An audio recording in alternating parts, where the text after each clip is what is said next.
I'm interested in hearing Was it. the post that she put up moments ago. This is her message to Georgia's 14th district. I hope there's no She is commentary. saying thank you to her constituents. Again, she wrote that long note on social media. She also released the video attached to this post. We just got the video in-house. Let's play it. This is the full thing. Hi, everyone. I've always represented the common American man and woman as a member of the House of Representatives, which is why I've always been despised in Washington, D.C., and just never fit in. Americans are used by the political industrial complex of both political parties, election cycle after election cycle, in order to elect whichever side can convince Americans to hate the other side more. And the results are always the same. No matter which way the political pendulum swings, Republican or Democrat, nothing ever gets better for the common American man or woman. The debt goes higher, corporate and global interests remain Washington's sweethearts, American jobs continue to be replaced, whether it's by illegal labor or legal labor by visas or just shipped overseas. Okay, I'll say a lot of truth in that, especially in the past few decades, especially if you're like young, it's like your whole life. So 100%. I will say that's like not entirely true of all American history, and certainly things have gotten better in different decades of American history. But we've had a pretty declining crop of candidates in recent years, and especially I think like especially because it's been all boomers, and as boomers have gotten older and more out of touch, it's just gotten worse and worse. I definitely feel like a part of it is the deep stranglehold at every level of politics, from local all the way to the top, that boomers have had, and as they've gotten extremely old and extremely wealthy, it's become more of a problem. Businesses continue to be swallowed by big corporations. Americans' hard-earned tax dollars always fund foreign wars, foreign aid, and foreign interest. And the spending power of the dollar continues to decline. The average American family can no longer survive on a single breadwinner's income, as both parents have to work in order to simply survive. And today, many in my children's generation feel hopeless for their future and don't think they will ever realize the American dream. And that breaks my heart. I ran for Congress in 2020 and have fought every single day believing that Make America Great Again meant America first. I have one of the most conservative voting records in Congress, defending the First Amendment, Second Amendment, unborn babies, because I believe God creates life at conception, and I love to fight for the little guy. Strong, safe borders, I have fought hard for that. I've fought against COVID tyrannical insanity and mandated mass vaccinations, and I've never voted to fund foreign wars with your hard-earned tax dollars. However, with almost 1 year into our majority, the legislature has been mostly sidelined.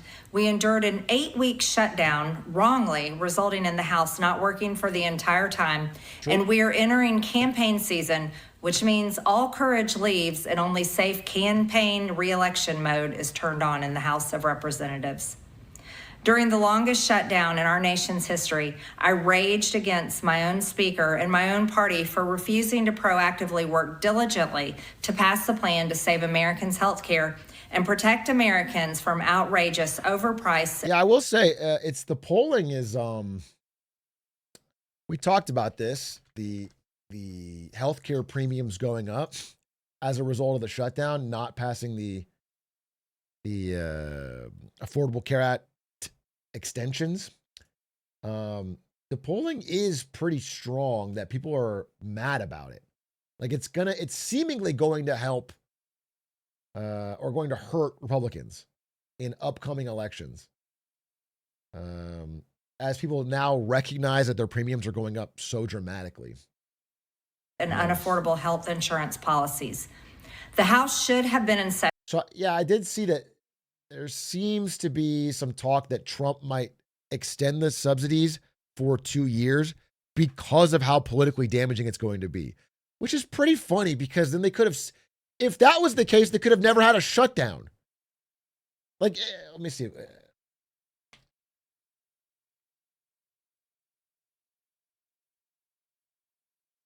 Yeah, this is like 2 hours ago. It's like, what a joke, dude. That was the whole point of the shutdown.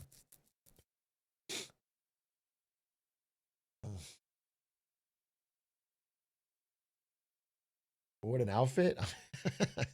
Actually, kind of got that shit on, low key. Kind of got that shit. I took the hat off, too. I was kind of, all right, that's not a problem.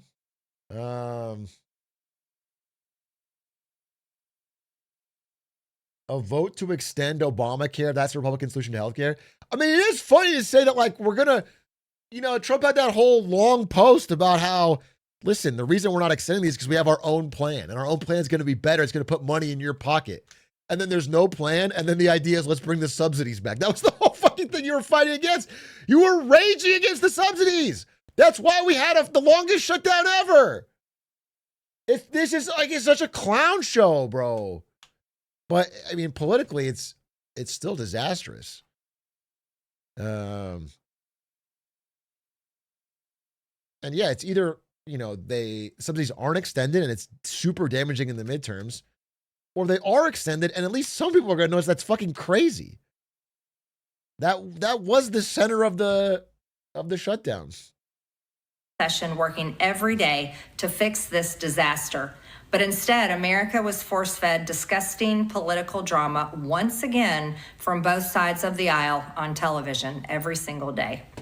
My bills, which reflect many of President Trump's executive orders, like calling for a new census counting Americans only to draw new districts, making English the official language of the U.S., making it a felony to medically trans a minor, and other bills like eliminating capital gains taxes on the sale of your primary home and eliminating H-1B visas.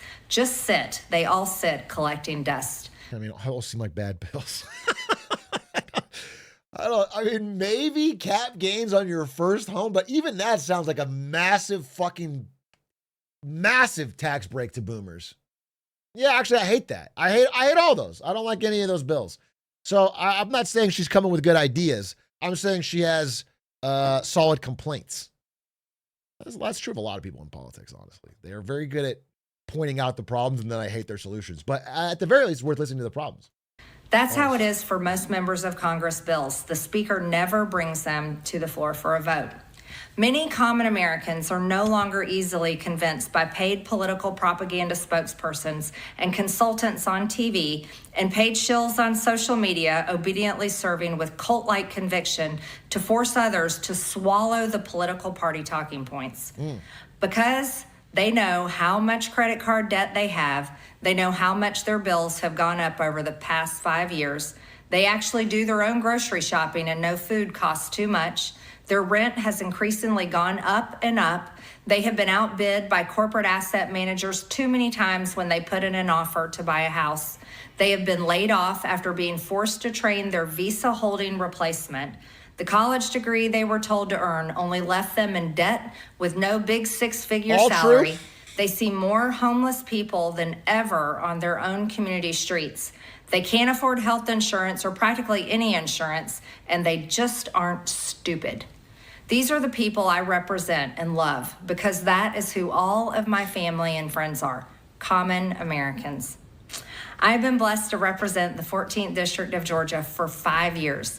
That has filled I want to reiterate that I think all these are very true things, and I've been talking about for a long time, and I do think there is, my dream is to get people from all different fucking walks of life in America to realize that these are the big main issues and focus exclusively on them. But I do want to warn that, like, she listed 5 bills that she sponsored. None of those would do anything about the problems you just listed. Not one. No, it wouldn't be close. They wouldn't even. So, I hope that people can understand that there are solutions to these problems, but they have to be real and they have to be effective and they have to be, I don't know, not silly, not goofy, but it is at least refreshing to hear a politician talk about these specific problems, because these are the specific problems. These are the great unifying problems in America. District is filled with some of the most wonderful, kind-hearted, God-fearing, patriotic, hardworking people you will ever meet. Good, regular, common Americans. I've worked hard to bring taxpayer dollars back home to help district needs. I impeached Biden's Secretary of Homeland after watching my constituents die as he facilitated dangerous open border invasion into America. And I led the effort to defund hard-left politically biased NPR and PBS and the corrupt USAID, and I did that as chair of the DOJ subcommittee. I have fought... Okay, that's horrible. That's horrible. You defunded PBS to help save the common man. And the DOJ subcommittee, again, this is not on her. This is more on fucking Elon and Trump, but DOJ no longer exists with 8 months left on its charter. DOJ started this year, started with two executives, Vivek and Elon, immediately lost Vivek. Elon went fucking hog wild with a bunch of 20-year-old Grok fans. Cut random bullshit. Did nothing to hurt the deficit. Let's get a check on the deficit.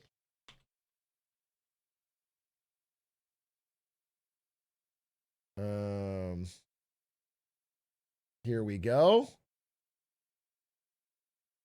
Here we go. 2025 deficit versus 24. I don't have a fucking graph. The deficit is the same as last year. I don't have the fucking... I think running slightly higher, but I don't have the fucking... where's my 2025 deficit?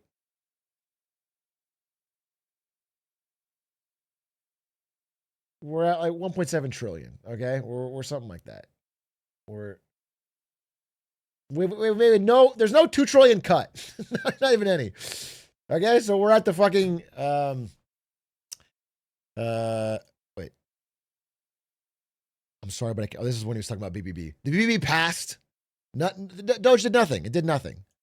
All former DOJ employees are now fired and no longer exist. So the thing lasted like a few months, did nothing. It was all a bunch of hullabaloo. It was useless. No one could verify the expenditures they cut. It just caused damage. There was no waste, fraud, and abuse gotten rid of. It was a fucking show, dog and pony show. And so I would not talk about your incredible work on the DOJ subcommittee. Harder than almost any other elected Republican to elect Donald Trump and Republicans to power. I traveled the country for years. I spent millions of my own money. I also want to say, there's a there's something to be said here, Marjorie Taylor Greene, that I do respect you calling out, Trump's backtracking on his promises and his running protection for the Epstein files and all that. However, it's not something to be proud of to have done so much work to help elect him when he's caused so much, in your own admission, damage. It's like you were saying it was an insane bait and switch, and how could you ever have known that he wouldn't do? But like, I think that was obvious. So it's either extremely poor judgment on your part or something else. Missed precious time with my family that I can never get back. And I showed up in places like outside the New York courthouse in Collect Pond Park against a raging leftist mob as Trump faced Democrat lawfare. Meanwhile, most of the establishment Republicans who secretly hate him and who stabbed him in the back and never defended him against anything have all been welcomed in right after the election. And I will never forget that. Bro, you hate him. Everybody that works with him ends up hating him. Every single Republican that was on his team in the first administration in 2016, by the end of it, hated him.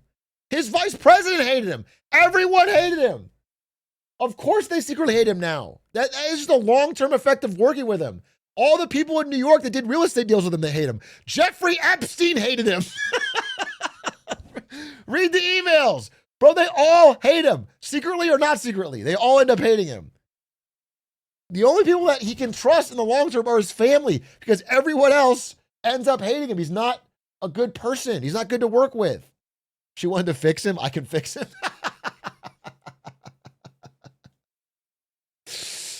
And Zoran Mamdani. That's a new bromance. So that's the long-term effect. Fucking his vice president from 2016 can't be seen near him, has said openly horrendous things about him, wanted to be locked up at the end of his term. His current vice president is the only person in the administration right now that called him Hitler.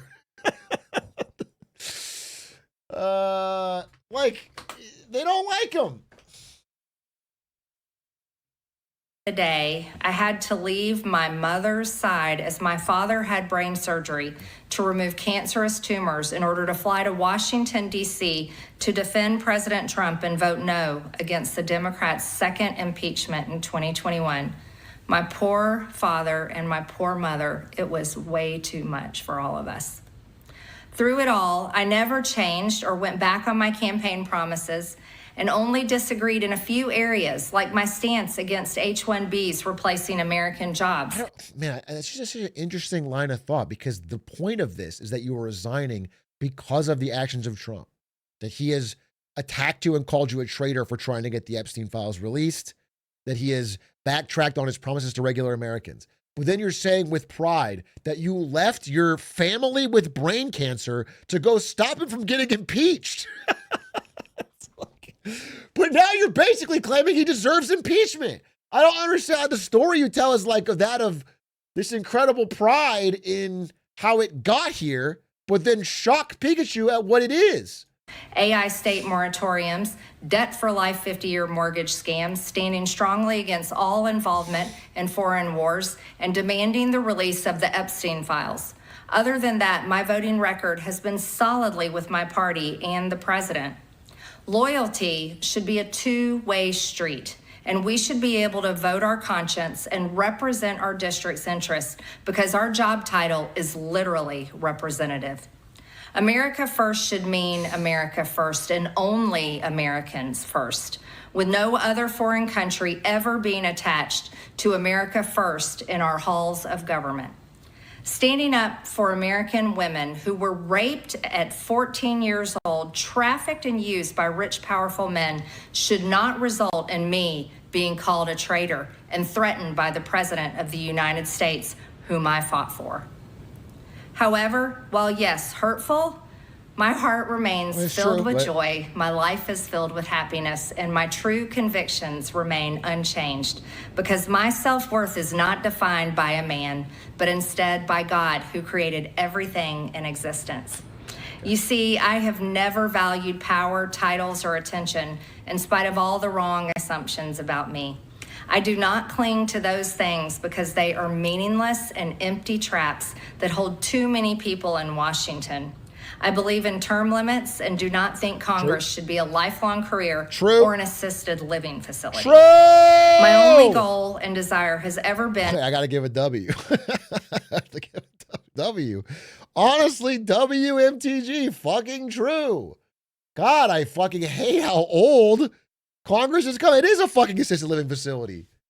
And they do have fucking lifers in there, like Susan Collins, who said she would quit in the fucking 90s, and we're now in 2025, and she's running again in 26.